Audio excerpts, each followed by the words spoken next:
হে everyone, আগের ভিডিওতে তোমাদের বলেছিলাম যে আমি বাড়ি যাচ্ছি, কী কারণে বাড়ি এসেছি সেটাই আজকে চলো তোমাদের সাথে শেয়ার করব। তো আজ সকাল সকাল ঘুম থেকে উঠে আমি একটু বাজারে চলে গেছিলাম কিছু রং কেনার জন্য, একটু আলপনা দেব তাই। এদিকে আমি রং কিনে বাড়ি এসে আলপনা দিতে বসে গেছি। আর আমার বাড়ি ছিল মনসা পুজো, যেটা প্রত্যেক বছরেই হয়, আর এই পুজোটা হয় বিশ্বকর্মা পুজোর দিন। তো আমি এদিকে আলপনা দিতে বসে পড়েছি। আর আলপনা দিতে দিতেই দেখি বাইরে প্রচণ্ড পরিমাণে বৃষ্টি শুরু হয়ে গেছে।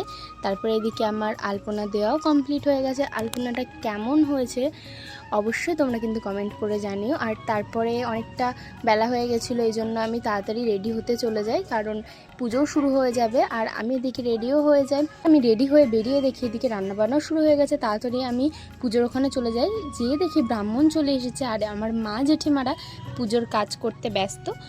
তো তারপরে আমাদের ভালোভাবে পুজোটাও কমপ্লিট হয়ে গেল। তারপরেই আমার খুব খিদে পেয়ে গেছিলো বলে আমি একটু প্রসাদ নিয়ে বসে পড়ি। আর প্রসাদটা পুরো অমৃতর মতন লাগছিল। আর বাইরে বেরিয়ে দেখি খাওয়া দাওয়াও শুরু হয়ে গেছে। তারপরে ঘরে এসে আমি আমার দাদার সাথে, দাদার বিড়ালের সাথে একটু মজা করছিলাম।